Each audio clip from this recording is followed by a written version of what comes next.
किसी भी सूरत में चुनाव जीतना है। भारतीय जनता पार्टी की बड़ी खबर मध्य प्रदेश से बताने जा रहा हूं दर्शकों आपको। दोस्तों वहां पर 60 विधायकों के टिकट काटने की तैयारी है। ये वाली बात क्यों है ये भी मैं आपको इसी एपिसोड में कवर करके बताऊंगा, लेकिन पहले खबर सुन लीजिए कि मध्य प्रदेश सिर्फ विधानसभा चुनाव ना हो करके 2024 के मद्देनजर लड़ाया जा रहा है। भारतीय जनता पार्टी का ये प्लान है कि 29 सीटों में से 29 सीटें ही उनको मिलें, क्योंकि दूसरी जगह हालात बड़े ख़राब हैं।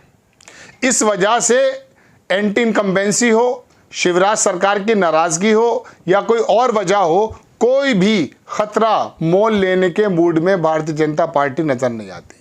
बड़ी खबर मध्य प्रदेश से आपको बताता हूं कि मध्य प्रदेश में नए चेहरों पर दांव लगाने की तैयारी। 60 विधायकों का टिकट काटेगी बीजेपी।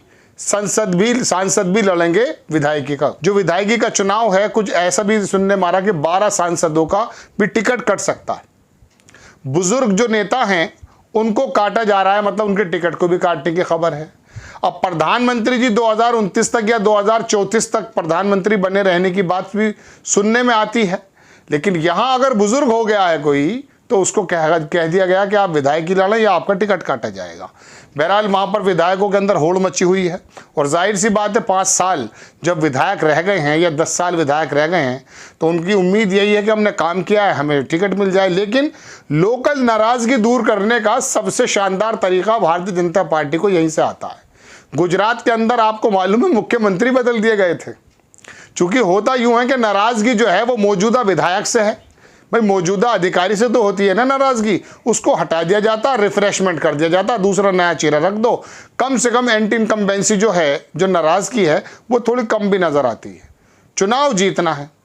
अब आप देखें, खबर लिखता है अखबार आज तक ने इसको छापा कि मध्य प्रदेश विधानसभा चुनाव को लेकर सत्ताधारी भारतीय जनता पार्टी रणनीति बनाने में जुटी है। एक तरफ पार्टी 5 जन आशीर्वाद यात्राओं के जरिए मतदाताओं के बीच पहुंचने की तैयारी में है, वहीं दूसरी तरफ चुनाव जीतने के लिए रणनीति को अंतिम रूप देने में भी है। बताया जाता है कि इस बार कई सांसदों को भी विधानसभा चुनाव में उतारने की तैयारी है। मध्य प्रदेश में 230 विधानसभा सीटों पर बीजेपी के चुनावी सर्वेक्षण का काम करीब करीब पूरा हो चुका है। बताया जा रहा है, बहुत अजीब खबर, कि बीजेपी उन सीटों पर विशेष ध्यान दे रही है जो इस समय पार्टी के कब्जे में है। 39 सीटों पर तो टिकट वो पहले ही घोषित कर चुकी जो हार चुकी थी पिछली बार। ऐसी 127 सीटें हैं। इन सीटों पर पार्टी खास सर्वे करा रही है जो जीती हुई सीटें हैं। बीजेपी सूत्रों की माने तो पार्टी गुजरात का फार्मूला अपना सकती है। मध्य प्रदेश विधानसभा चुनाव में भी बीजेपी करीब 60 विधायकों का टिकट काट सकती है। ये संख्या करीब 50% तक हो सकती है, यानी 60 से अधिक विधायकों का टिकट भी कट सकता है। अगर ऐसा होता है तो ये पहली बार होगा किसी पार्टी ने इतनी बड़ी संख्या में अपने मौजूदा विधायकों को के टिकट काटे हों। सूबे में इतनी बड़ी संख्या में भी कभी मौजूदा विधायकों के टिकट नहीं काटे गए। बताया जाता है कि बीजेपी विधानसभा चुनाव में 40% से अधिक अपेक्षाकृत युवा और नए चेहरों को मैदान में उतारने की तैयारी में है। बड़ी लंबी खबर है, लेकिन मैं तो आपको यही बताना चाहता हूं कि संभव है शिवराज जी का भी पत्ता कट जाए। लेकिन अभी पार्टी के अंदर 60 विधायकों के अगर टिकट कट जाते हैं और साथ में शिवराज जी को भी बदल दिया जाता तो पार्टी के अंदर फिर कुछ बचेगा नहीं। क्योंकि इसमें तो कोई दो राय नहीं है कि योजनाओं के माध्यम से या कनेक्ट के करने के माध्यम से शिवराज जी बहुत मेहनत करते हैं। 1 करोड़ 25 लाख महिलाएं हैं। अभी रक्षाबंधन पे 250 रुपये फौरन इस प्रकार से शिवराज जी ने दिए। मैं देख रहा था वो वीडियो, आपने भी देखा होगा। मुझे तो किसी मेले की याद आ गई कि वहाँ पर अक्सर क्या होता है कि अपना प्रोडक्ट बेचने के लिए वो बंदे जो हैं सेल्समैन, वो इसी तरह प्रकार की बातें करते हैं। वहाँ शिवराज जी बात कर रहे थे, अभी इसी वक्त आपके मोबाइल में 250 रुपये। ये कोई तरीका है? मुख्यमंत्री 250 रुपये। और आपकी बहन, मेरी लाडली बहनों, मैंने पैसे का इंतजाम कर लिया है। 20 साल से क्या चल रहा है वहाँ, लगभग 18-19 साल से। 4थी टर्म है शिवराज चौहान का। पिछली बार भी किस प्रकार से सत्ता आई है ये आप सभी जानते हैं। वो माधवराव सिंधिया के बेटे क्या करके गए थे, हालांकि उनका क्या पोजीशन है आप खुद भी जानते हैं। उनके जो समर्थक हैं वो भी लौट के वापस कांग्रेस में आ रहे हैं या फिर छोड़कर जा रहे हैं। तो दर्शकों, बात यह, भारतीय जनता पार्टी ने शायद अपनी नाक का प्रश्न बना लिया है। सारे विधायक, मुझे असरानी का एक वो याद आ जाता है, पुराने ज़माने में आपको याद होगा शायद, वो एक बल्ब था, फिलिप्स था या सूर्या था, ये तो मेरे जहन से निकल गया। तो वो असरानी कहता सारे घर के बदल डालूंगा, इस तरह से कहता है वो।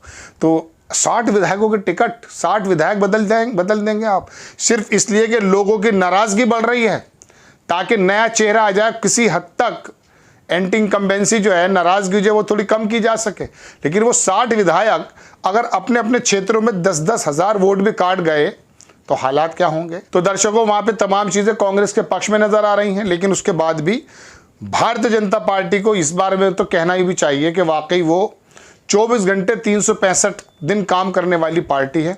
मुझे ऐसा लगता है कभी कभी कि जिस तन्मयता से हमारी भारतीय जनता पार्टी, केंद्र की सरकार, सूबे की सरकारें चुनाव के प्रबंधन का काम करती हैं, आप यकीन मानिए सारी पार्टियां अगर आपके मेरे आम जन के उत्थान का काम इसी तन मन धन और तन्मयता से करने लगें तो हालात बदल जाते, हालात बहुत बदल जाते। एक बात याद आ जाती है, उसके बाद एपिसोड ख़त्म करता हूँ। 91 चीन हमारी बराबर में था, कंपैरिजन किया जाता पाकिस्तान से, उसको रोटी के लाले पड़ रहे हैं बांग्लादेश से।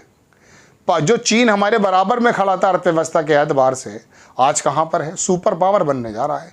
कंपैरिजन करना तो चीन से कीजिए ना साहब, 70 करोड़ लोगों को 40 बरस में गरीबी रेखा से ऊपर लेकर आए। रेखा वो नहीं जो हमारे यहाँ तय है, गरीबी जीवन से बाहर कर दिया। तो बहरहाल दर्शकों, हम तो चुनाव में फंसे रहते हैं, इनकी गलती यूँ नहीं है, इनका तो काम है। बात आपकी है, 10 रुपये का घड़ा खरीदने जाते हो, बजाकर देखते हो नहीं कि सही है या नहीं। वोट जैसी इंपॉर्टेंट चीज़ जब आपके हाथ में आती है तो कोई मौलाना, कोई पंडित, कोई साधु, कोई नेता किसी भी वेश में आ जाए, आपको इस वजह से वोट देनी है, देश के विकास के लिए वोट देनी है। जब देश के विकास के लिए, देश के विकास को करने वाले नेताओं को वोट पड़ने लगेगी ना, तो फिर काम होंगे। अभी तो हम जात पर, धर्म पर और इस तरह के जो है जगह पर, वर्ग पर, किसी वर्ग का डर दिखाकर इस तरह से वोट देने के हम आदी हैं। आपको खबर कैसी लगी अपनी राय कमेंट्स बॉक्स में ज़रूर दीजिए। चैनल को सब्सक्राइब कीजिए, शेयर कीजिए। नेक्स्ट टाइम मैं किसी खबर के साथ आता हूँ। जय हिंद।